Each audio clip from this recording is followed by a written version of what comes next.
The views expressed and the opinions given by the individual host, guest, random reptoid, or chupacabra may not necessarily reflect those of AM 950 Radio, its affiliates, or its sponsors.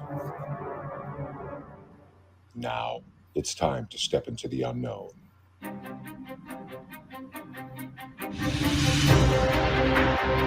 There are things people experience but never talk about. A shadow moving in the corner, flickering of the lights, a disembodied voice. We invite you to talk with us. Share your story, share your experience, because this isn't just your story. This is our story. This is GhostBox Radio with Greg Bakun. And this is GhostBox Radio on AM 950, where every night we talk about the paranormal, ufology, Bigfoot, and so much more. My name is Greg Bakun. Thank you for joining me on this Friday, the first Friday of 2024. Thank you very much for joining us this week. And Adam, yes, sir. You are back with us. The first show together since a year ago. Well, since last year. It's last year. Then only 51 more Fridays to go. Only, right? That's about it. Isn't it sad that our lives are basically continuous countdowns?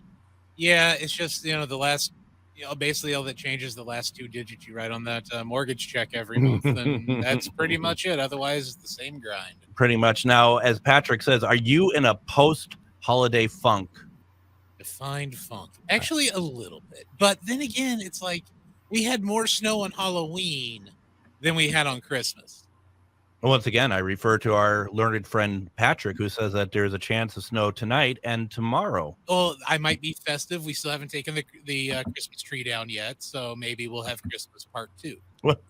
Well, you know what makes it easier when you're having to worry about taking the Christmas tree down is just don't ever put one up. I think we put it up the week before Christmas. We were finally all home, and it's like, do we even want to do this? And my daughter Morgan's like, yeah, let's just go ahead and put it up. I'm like, all right, cool. So we put up the tree, and I think we really just kind of couple bulbs here, a little bulb there, wrap it in some lights. Hey, we're done. Hey, as long as you're happy with it. Yeah, the kiddo was happy with it. So it's like, all right, cool. We only wrapped a couple of gifts for each other because it's like we all started late shopping too. And it's just like all three of us in the house were done. Yeah. It's just like, let's just get through Christmas and New Year and see what happens. And yeah, it ends up being the same drag. Did you make it to midnight? Yes, I ended up making it to about 2 a.m. before I ended up crashing out. Goodness. Wow. I was proud of myself. How far did you make it? No, I was probably about 2. Right on. Yeah. I mean, doing the show every night, I mean, it's like you don't go to bed. I mean, even when we're not doing the shows, I'm up till at least 1 every damn morning. It's probably about midnight, but I try to lay down about the time the show actually starts. And I'll listen to it for a bit, and then it's like, all right, I do actually have to get some sleep now because otherwise I'll be like wanting to comment on the show or whatever via either we're watching it on YouTube or on Facebook. And it's like, no, I really got to get to sleep. I got my real job in the morning, unfortunately. It's not you wake up and it's still Greg Bakun hosting it. You're Greg all the time. Forget that. Yeah, no, I had a meeting this morning with Chad. It was just through Zoom. It was at 10 a.m. I had to wake up at 9 a.m. It felt like I woke up at 6 a.m. Oh, yeah. Wow. I remember the night shifts for years and years that I used to work. And 9 a.m. felt so early. And I didn't sleep well last night anyway. So that nothing really happened. Nothing really makes that any better. One of our 2023 promises, Adam, was that right before break we had on psychic portrait artist Angela Boley, and we had been listening to her fascinating story about tracking down more information, tracking down not only what happened, but what really made up Frank, who Angela was. And Frank was basically a World War II hero. And we listened to a great deal of the story, but there is more. And I promised Angela, because it's such an important story to talk about, I promised that we would have her back on. So hopefully some of you listen to our rebroadcast of the first part of the story last night. If you did not, always know that it's available as a podcast on iHeartRadio, Google Podcasts, Apple Podcasts. Go to ghostboxradio.com. It's worth listening to the whole thing. We're going to post both of them again on my Facebook pages in the next couple days. But tonight we are going to have another conversation with Angela. We're going to get more of the picture together. What also I want to ask you all, especially if you listen to the first part, feel free to ask questions, put them into the comments. If you'd like to, you can certainly more than welcome to call in tonight at 952-946-6205. That's 952-946-6205. Angela, welcome back to GhostBox Radio. Well, thank you for having me back. Well, absolutely. You're very welcome. And, you know, I needed to listen to it again myself, just to kind of make sure I was back on track here, because there is a lot of information that had come through, and kind of where we were at the end of our last episode talking. Frank had died, and Frank was killed in Germany by Nazi SS soldiers, if I'm not mistaken. I was shot liberating the Ghostwallerstadt camp. And you had talked about how you had made Klaus promise that he would write to your wife to make sure that there was a more of a personal account of what happened to you, instead of just the general U.S. Army, we regret to inform you sort of letter. Right, exactly. I wanted so much, and I made him promise as I was dying to do that, and I refused to die until he said, "Yes, I will write the letter." Wow. And then I passed. So, you know, one of the things that I wanted to talk about a little bit, because I know we want to talk about Klaus a little bit more. There's a lot more to that story. So the more and more this information is becoming known to you, and the more and more you are researching and you're finding out more about yourself, about Frank, what does that do to you as Angela? For one thing, what it does to me, it makes me feel like that life was unfinished. Sure. I died very angry. I genuinely hated the Nazis and the SS and what they were doing. And so did Klaus. I mean, Klaus and I both were fighting this tooth and nail. And I wanted to go home. And when I passed, I felt like I lost so much. And in this life, and I realized how, not only that these memories were valid, because first when all this came out, and I had this recollection through the dream state, and then went to a historian wondering if I was crazy, and he asked me many details, like what were your barracks like, what were the showers like, what was the tables like, what was the town like, what was the train like, and I was able to answer all those accurately. And he came to his own conclusion was that I had actually been in Germany, and that I had been a World War II soldier in the OSS. And then I knew I wasn't crazy. But I also felt overwhelmed because so much emotions kept coming back. Like, what happened to Klaus? I felt so bad for Klaus. I felt bad for my wife. I felt awful about missing all my friends in that time frame and what sacrifice they had to make. And I kept wondering then, back in my 20s, did Frank Hoff, really make a difference? So I was just searching for any evidence of me, any evidence of the camp I liberated. How many people survived? Did we make a difference? Did Klaus and I have much of an impact and save lives? And when I took time, and actually took years to find the concentration camp that matched up what I remembered, which it was a rock quarry, and dissidents were there. German dissidents, not just French citizens. And I know it was 1944. I was 22. I know it was in the fall. And all the concentration camps I saw were liberated either prior to 1944 or 1945.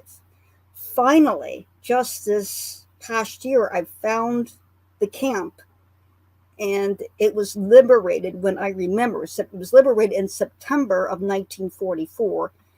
And I remember it being in Germany, but actually it was France that had been annexed by Germany. That's why I was thinking but when I saw the image, the photograph of the entrance of the camp, it's like, that's the exact landscape I remember, because how I would orient myself was by the shape of the land. And when I saw that, I was overwhelmed, and that pain of the gunshot wounds came back. And normally it only lasts for about 20 minutes, but it lasted for 3 days. Oh, wow. Well, I mean, that had been serious, because those were hits that killed Frank. Yes. And I bled out, and I remember very vividly, because I was down on one leg and I couldn't move my right leg. Couldn't move it at all. And I remember looking down and just seeing blood was just pouring out of me like a faucet. It was just in streams coming out of me. And I couldn't focus on that. I had to I focused on the fight. Yeah. I was like, I'm not dead. As long as I'm not dead, I'm still fighting. Gosh, unbelievable. I mean, and that's the thing too. It's like, so you're saying that when, your whole life you felt like you were kind of missing something before you understood what was going on here. But it feels like, in a sense, that finding out what happened, what that is, actually opens up more questions, doesn't it? Yes, it opens more questions. Some of those got answered in a way I didn't expect. For example, when I was in my 20s, about when all this happened, I was outside on break. And at the time, I was nobody. I didn't even tell anybody I had psychic abilities or anything like that. And I was just an art student. And I was at work. And I worked in grocery stores, leaning against the wall. And I got this insight, this flash of an image of somebody walking up to me with a knife and trying to stab me. And in just seconds, it happened. This guy came up to me, long hair. He tried to do an overhand stab, and I felt this light rush through me. But this light was from the light of heaven, and I felt this tremendous surge of strength and presence, and I overpowered this person who was taller than I was, who was trying to stab me. I took the knife off of him. Then, as I took the knife and I was holding it, he was saying, "Don't kill me, don't kill me." Another person walked up to me, and he said, "Angela, like, I don't recognize either of these men." This other person, he's dressed up really nice. He says, "Angela, please don't kill him. Please don't kill him." And we had a conversation, and we even had a telepathic conversation with us, and where I would talk to him telepathically, and he would answer verbally. And he said, "I know exactly how much power you have, and I know exactly what you are." And for that time, I felt like I was somebody else. And I answered as somebody else. And I said, "You cannot compare to the glory that I am, that God created me. I can turn you into dust if I wanted to." Who was this? Who was this person?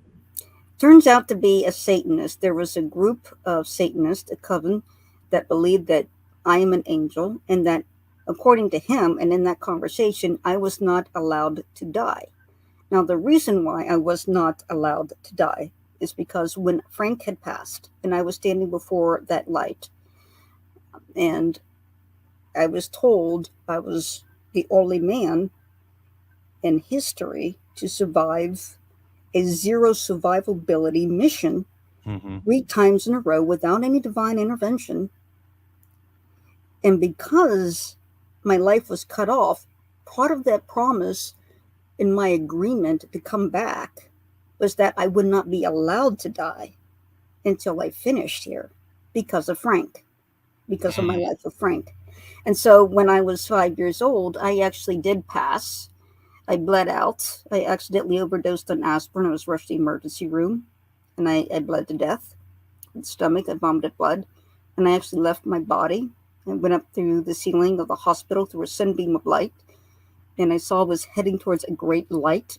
I thought it was heading towards the sun. I looked over to the sun. The sun looks dim compared to the light I'm going to.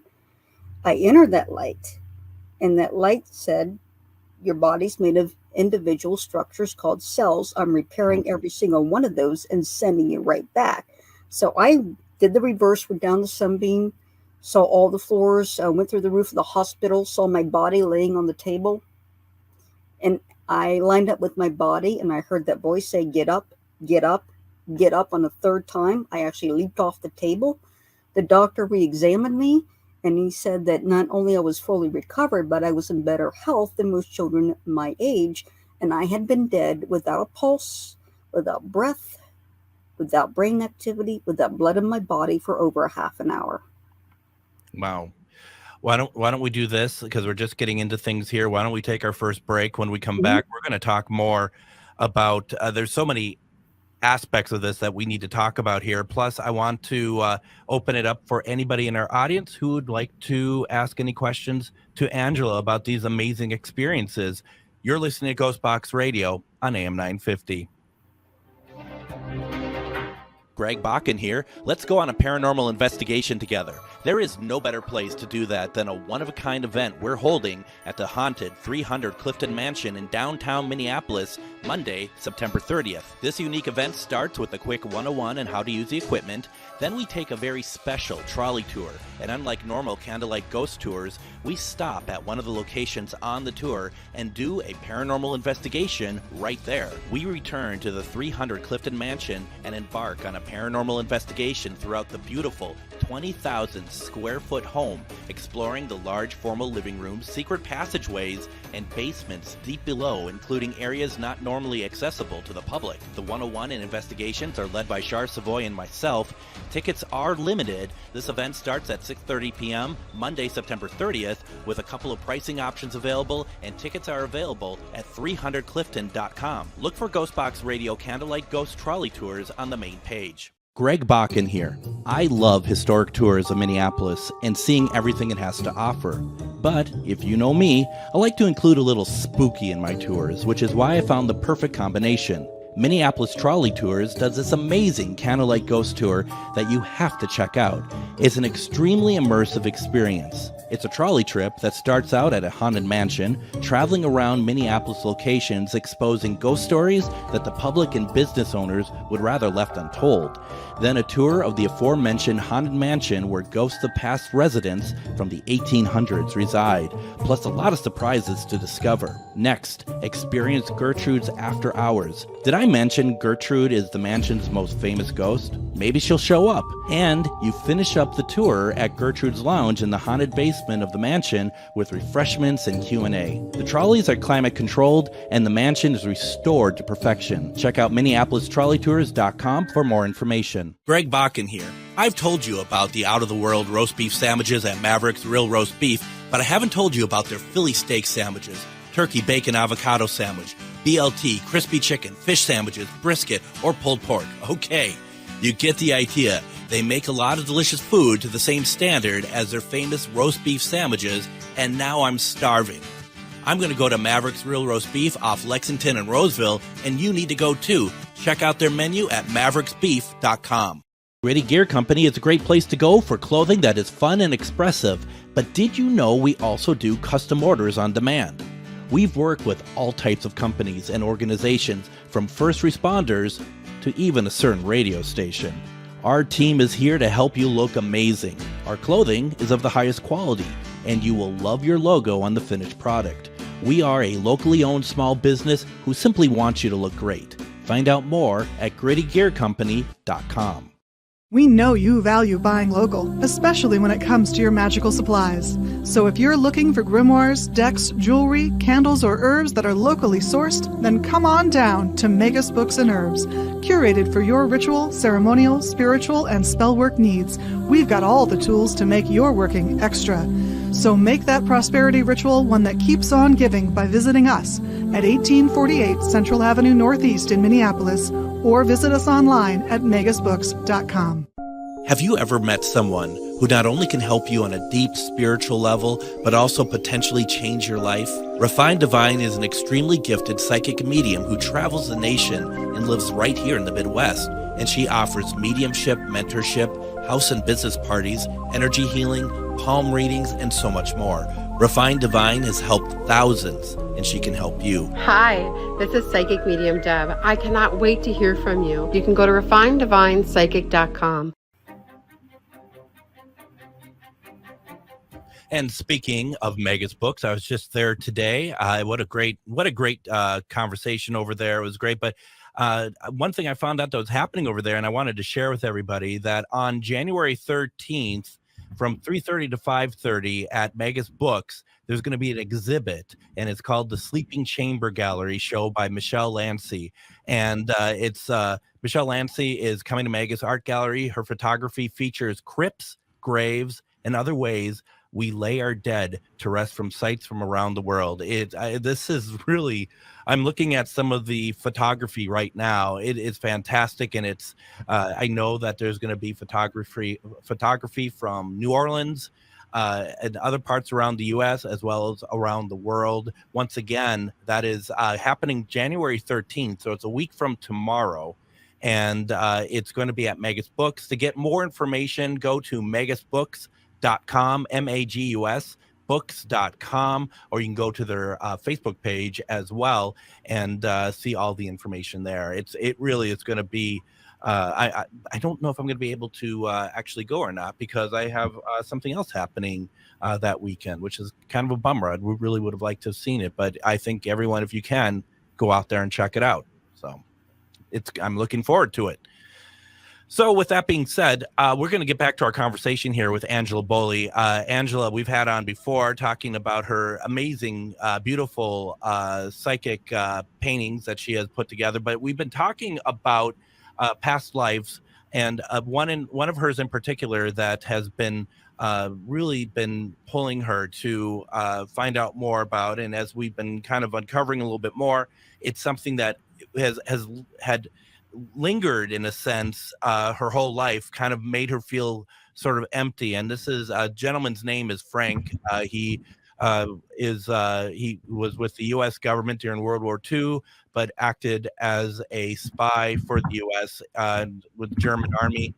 And we've been talking a lot about different things that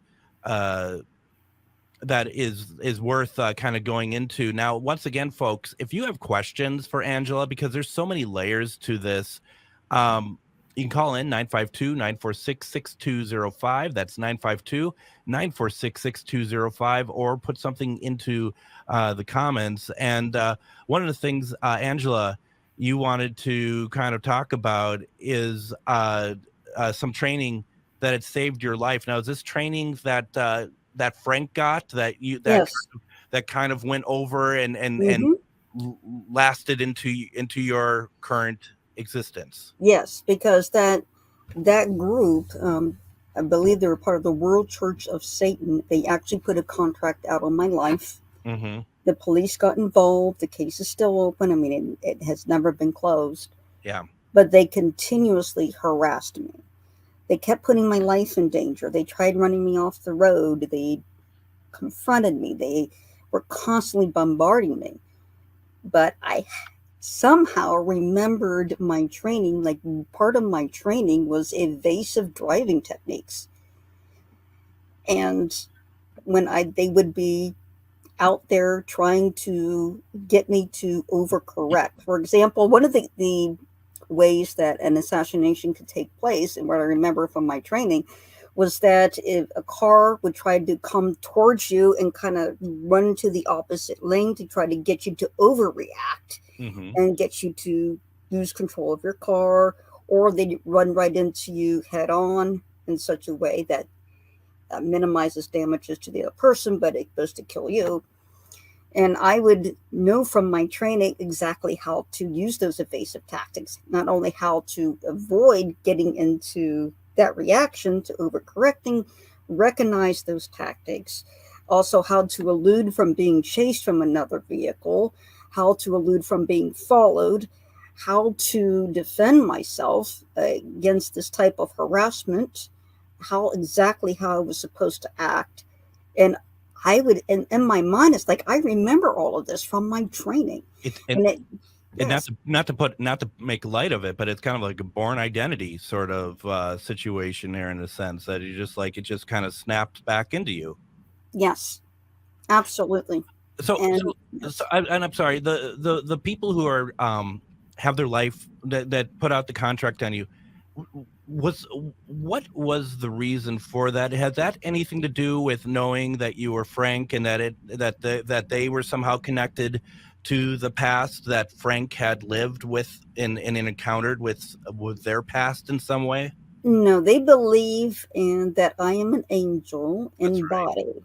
Yeah. And that they believe I'm higher rank, like second highest ranking angel in heaven, and that I have an army here on earth, and their mission, according to them, they believe that they're actually in touch with evil. They're in touch with Satan, and that Satan had put this hit out on me. And the last time, and I'll keep in mind, this was 30 years ago, but they did make an attempt again just 2 years ago. Oh, no.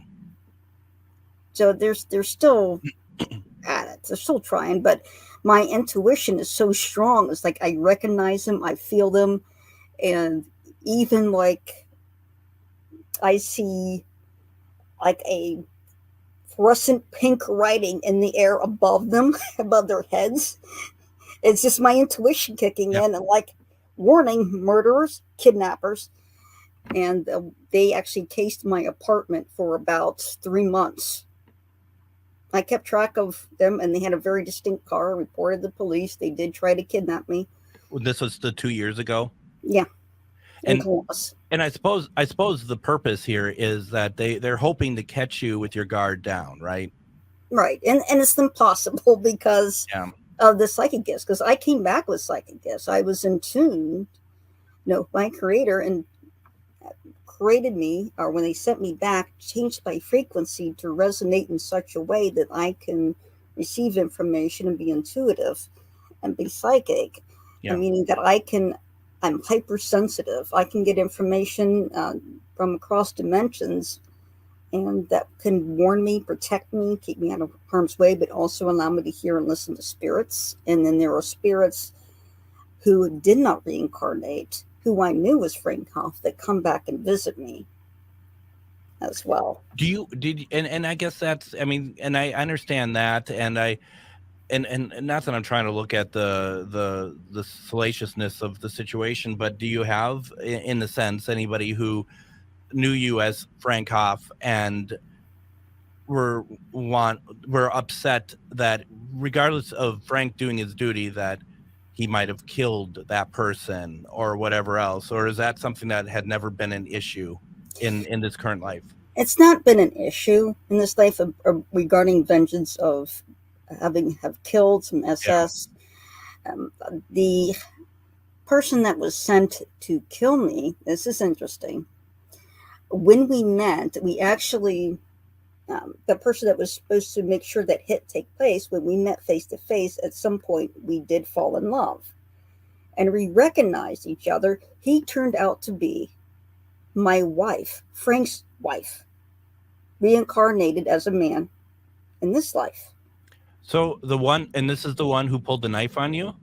No, he was, the man who pulled the knife on me was his servant. This group has a system of servants who work for what they call wizards. Sorry, I'm a little bit slow today. So the one who told you, who asked you not to kill the one with the knife, is that was Frank's wife? Yes. Or Frank's wife. And I called him Mary, and he called me Frank. And he decided to try to have a relationship with me, but he was also very paranoid, because in that group and what they do, they are very secretive. And he would just show up randomly at first, at different places, like at a grocery store or whatever, and pass me notes, or have somebody pass me notes, and I'd pass notes back to him. I would just send him a picture and a mentally and a time and a place to meet, and he would show up there without any phone call. And of course, internet was almost non-existent at the time, and he would just show up there, and he decided to try to start trusting me. And then all of a sudden that communication stopped, and I felt something break, and it was really, I could feel lost. I felt so much grief. He had died. Oh. Unexpectedly. And the reason why I found out about this group, there was one of his coven kept harassing me at the mall openly, calling me names and things, and I would go and confront him. But I would also use him as a source of information, and that's how I learned about the reason why they were trying to kill me. And that's also how I was able to confirm that this man, Jeffrey, had passed. But till this day, I don't know where he's buried. I don't know the circumstances of his death, only that he did come back in spirit and shared some of that with me, and I actually helped cross him over into heaven out of purgatory. Is it your belief, or do you find it a fact that the people, it's kind of the same cast of characters, if you will? I mean, the people in our lives that kind of go into each life over and over with us. It's like we're playing different parts in each new life that we're in, but it's the same people somehow, some way interacting. It's like our core group kind of sticks around each other. For the most part, for most people, that's like that. For me, my past lives stretch all the way back to ancient Babylon, about 3,500 years ago. Mm-hmm. And every once in a while, some of those people will come back in and out. But what I find that new people go, and then new people will come in, and they may stay for a few lives, and then they're out again, and then a new group comes in. And as for me and Klaus have been together quite a bit in other lifetimes. And at the end of all of that dreaming I did, and I was standing before the light, I found out that Klaus got reincarnated and know exactly who he is now. And he is a heavy metal rock star at this point in his life. And I expect nothing less of him, because Klaus was so much of a high achiever. Mm-hmm. His stage name is King Diamond. His birth name is Kim Bendix Peterson. And as it happens, King Diamond is who you've been painting. Yes, and his spirit guides have come to me because we have this past life connection, and they're in charge of the painting. So his head spirit guide came to me, whose name is Milton. And Milton works through hands. He's a spirit guide. He was in life a member of the Spiritless Church in the 1800s. He told me about his experience. And I helped cross him over. And it's Milton that comes over, and he will give me heads up on things that King Diamond is doing, about the stage plan set up music-wise. And then King Diamond will come out a month or two later and explain the same thing, what Milton just told me. But Milton has come to me, and how he indicates, yes, that's a painting that Milton's directing. He actually incorporated symbols of our relationship between me and Klaus within that painting. So you see the chains, how it kind of, we're bound to that. We're kind of bound into this relationship. Mm-hmm. And then that jaw and that tongue in the background represents Frank passing. And then the skull that's chained around Frank it's a reference to the concentration camp scenario. What Milton does when he is around, he shows me that he is around by working through me, because I'm left-handed when I paint.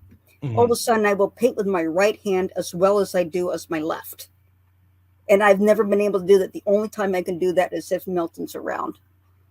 So does King Diamond Does he know any about his past with as Klaus? Not publicly has he said anything about it. He has made some things that made some statements that have intrigued me about that, and I kind of wonder about if it's not there consciously, subconsciously, because both of our style of work is kind of dark, and when you live through something like that, the output, your creative output, your emotional output is kind of psychologically dark. Yeah, just because you've been through a lot. And I see the same thing. I see some of the same things. I hear some of the same scenarios going on in the music. Even though his stories are fictional, there are some of the same themes that are going on in there. There's a few songs of his, especially there's a song called off the album called The House of God called Help.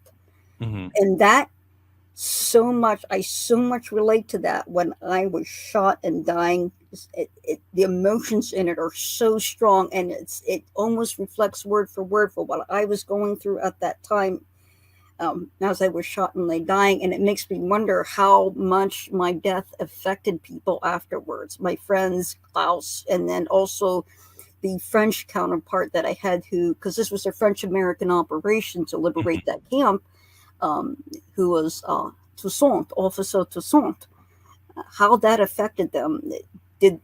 What happened after that? I very much want to know.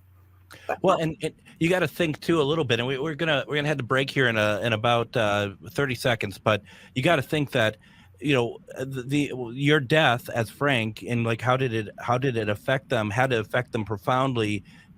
But and you got to think to the point that it continues on into the next life, right? Mm-hmm. I mean, it's almost like a stone tape theory where it imprints the tragedy, mm-hmm. imprints itself onto their soul or something. I don't know. It's possible. I think it does. Yeah, I really think it does. Now I know that Toussaint came to me, and I had to help cross him over because he was very depressed. Mm-hmm. He had lost a son in that war. And his son was 30. And he was older than me at the time. And I helped cross him over, and he came back, thanked me, and I just felt embraced with love from him. Wow. And he had so much to tell me. He told me about his son being killed, and then also he was also killed in that. They were both double agents at that time.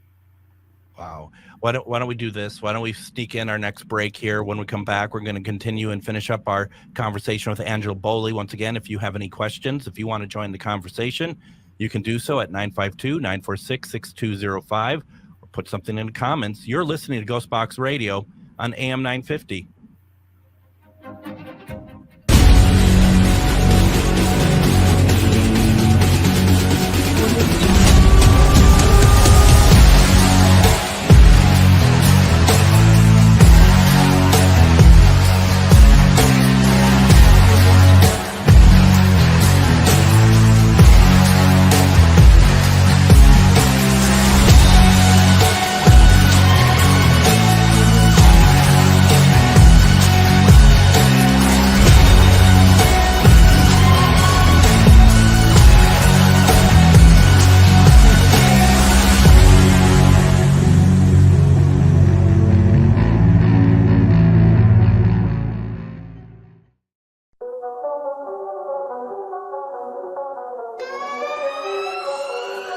Welcome to the night where the paranormal unite. A party like never before under the moon's airy light. The vibe is dark, the air is cold, spirits taking flight. Get haunted and ghost a magazine leading the fright. Ghosts and ghouls dancing hand in hand. Lost souls roaming the haunted land. On the battleship New Jersey we gather with glee. Horror and paranormal, a sight to see. Twin Cities Con returns to the Minneapolis Convention Center for their 4th year, November 8th through 10th. Twin Cities Con is a celebration of comics, toys, TV, film, art, cosplay, games, and all things nerdy. It's also a family-friendly event where you can meet your favorite celebrities, browse the vendor hall and artist alley for the coolest merch, watch celebrity Q&A, and even more. Twin Cities Con is bigger and better than ever before, with guests like Anakin Skywalker himself, Hayden Christensen, Stephanie Beatrice from Brooklyn Nine-Nine and Encanto, WWE Hall of Fame wrestler Sting, and Lou Diamond Phillips. Plus, your favorite voice actors. 3 days of action-packed fun in the heart of Minneapolis at the Minneapolis Convention Center. Tickets start at $25. Kids tickets are just $8 for the entire weekend. VIP tickets also available, including some really cool VIP perks. Don't wait to get your tickets because early bird pricing is for a limited time. Buy your tickets and get more information at TwinCitiesCon.com. Greg Bakun here. Like you, I love good, fresh, delicious food. So I want to tell you about this treasure in Roseville called Maverick's Real Roast Beef. Maverick's has the best roast beef sandwiches I've ever had. Made fresh every order. Add fries or onion rings dropped in the fryer when ordered, and you have a winning combination. Maverick's Real Roast Beef has a lot more than roast beef, so check out their website, mavericksbeef.com, or check out their restaurant on Lexington in Roseville. And join me Monday on GhostBox Radio with Greg Bakun as we're going to have back on Michael J. Warden. He has been on a lot of shows, but he's also written a number of books. We're going to be talking about his first book, which is The Murder of Richard Jennings, the true story of New York's first murder for hire. So we're going to do a little true crime on Monday. Please make sure to join us for that. We are having a conversation. We're in our last segment with Angela Boley. We've been talking about tracking down a past life that has significant impact on the life that she's living now. The gentleman that she was during World War II was his name Frank Hoff, and his journey ended during World War II as he liberated a concentration camp out there. It's a truly incredible story. Before we get back into it, a couple comments here. Jill says she's just happy that you're here. This gives me so much to think about. Thank you for sharing your experiences with us these past episodes. And I have to think, Angela, there's so many of us out there that might have had glimpses of our own past episode, our own past lives, and our own wondering why does something seem familiar? Why does somebody else seem familiar?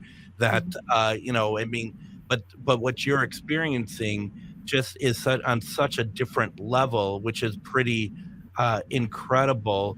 As we don't have a ton of time left, but where are you at feeling like that you've gotten where you want to be with knowing as much as you want to know and doing as much as you want to do about Frank?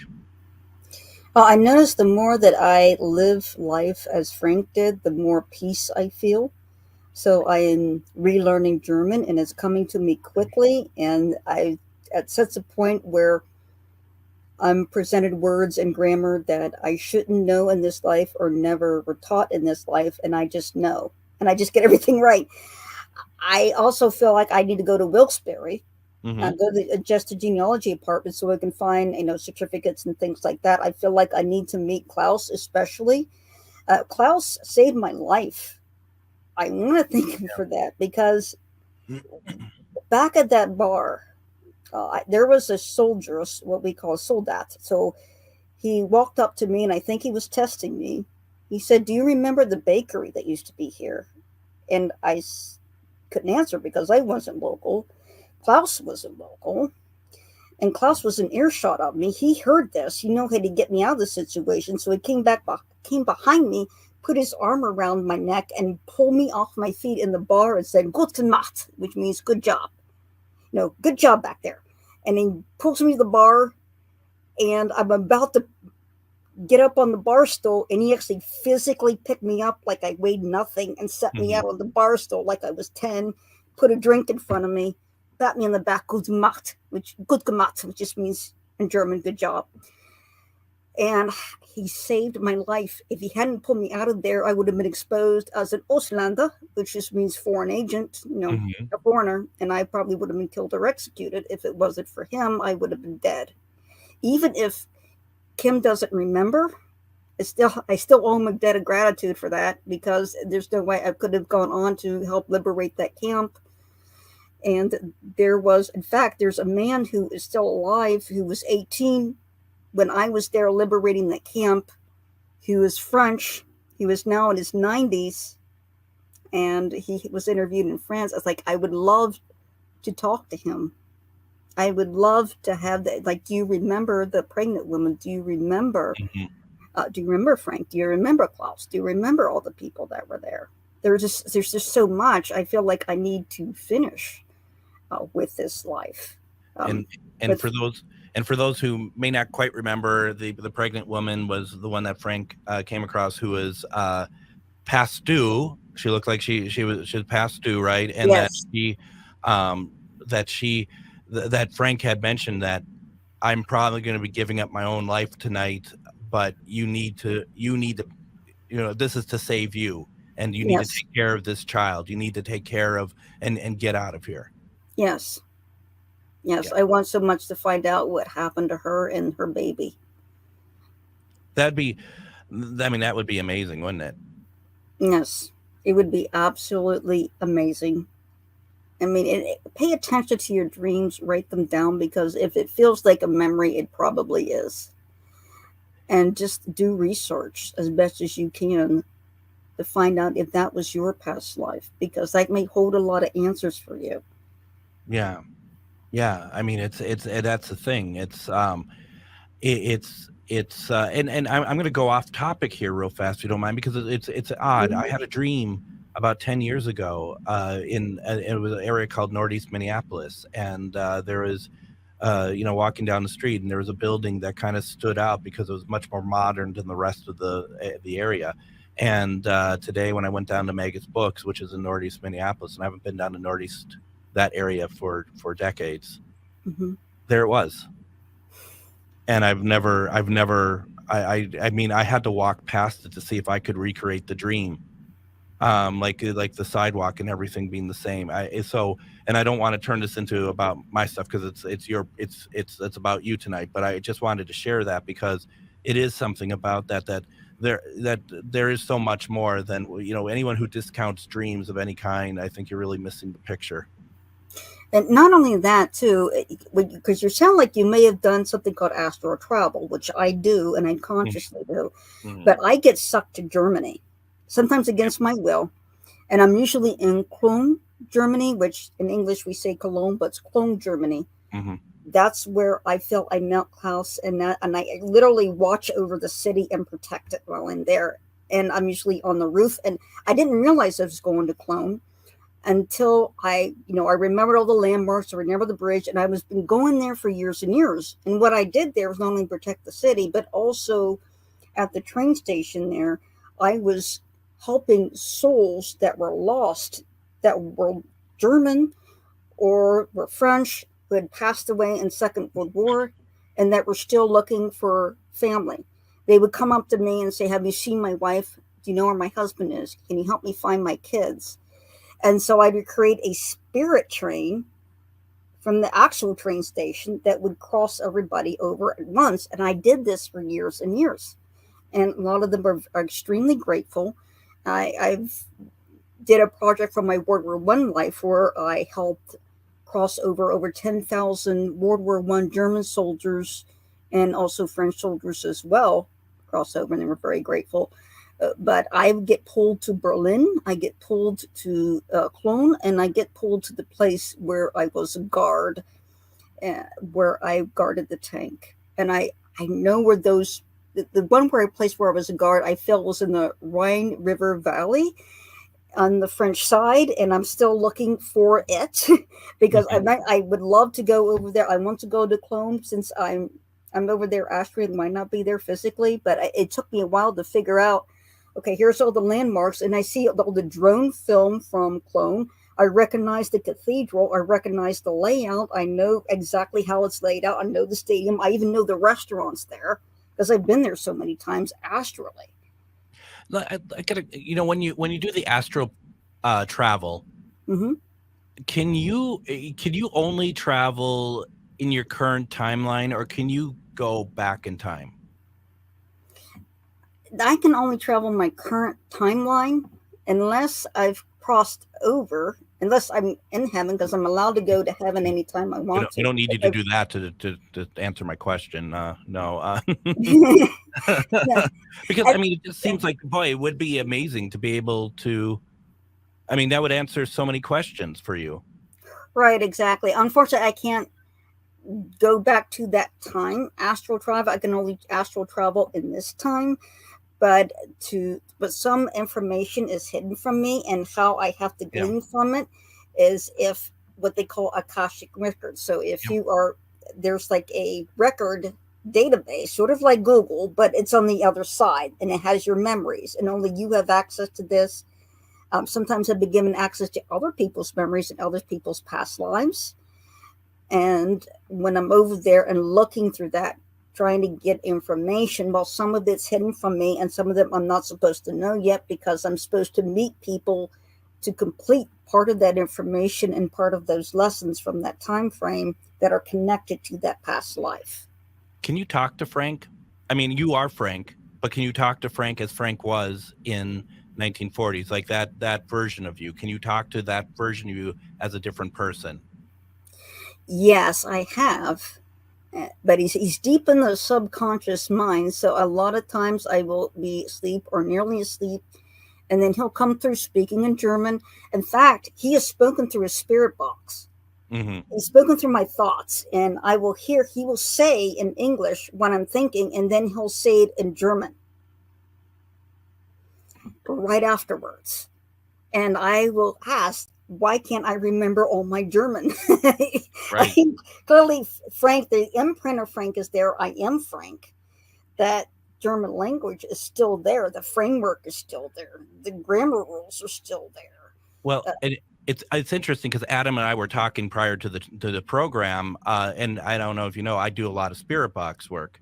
And I had wondered if, not for this show, but for just as a session, however you want to do it, that I could run Spirit Box, and I could maybe, while you're working your end, maybe I can pull through Frank. I'm pretty good at pulling through spirits that I want on the box.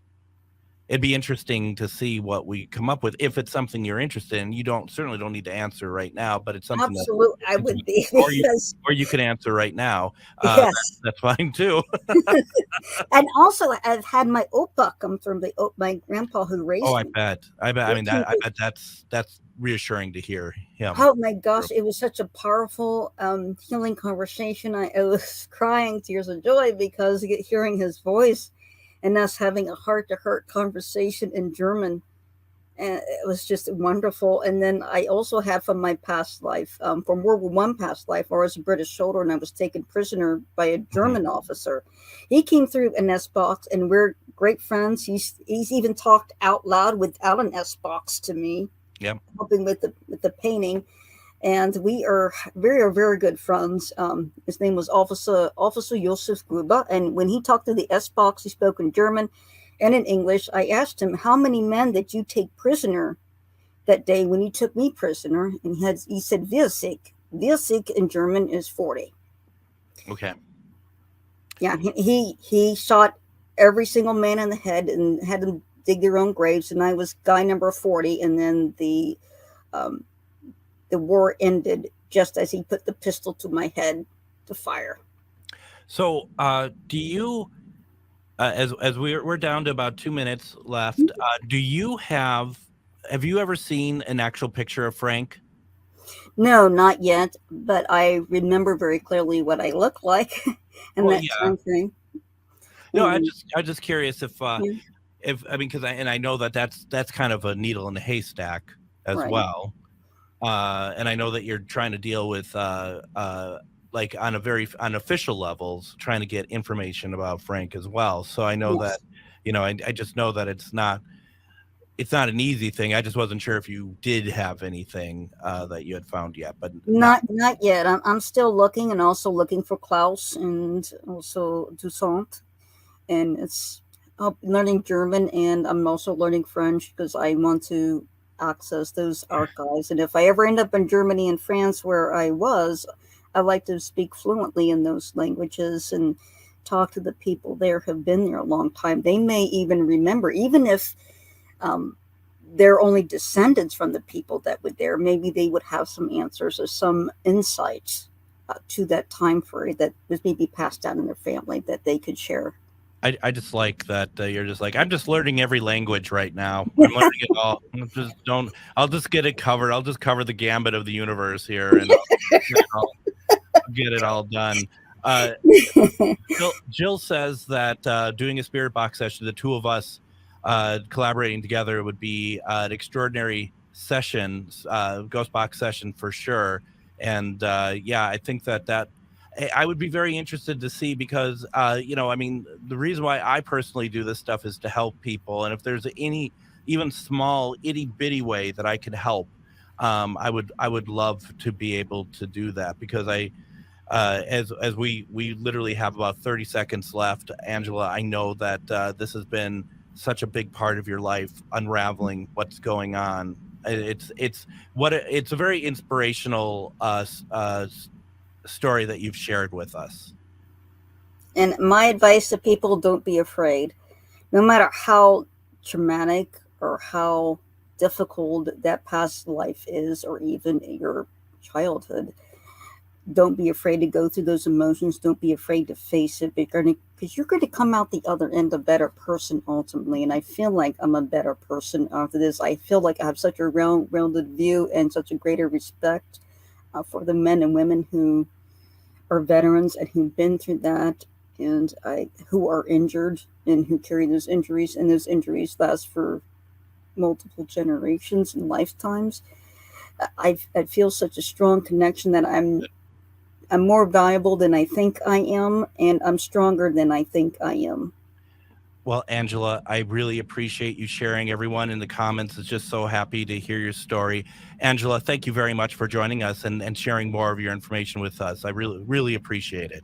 Well, thank you for having me on. I really do appreciate it. My pleasure. Thank you. We'll be back Monday. Adam, thank you as always for everything you do. We'll be back Monday with Michael J. Warden as we're talking about his very first true crime novel. Have a great weekend, everybody.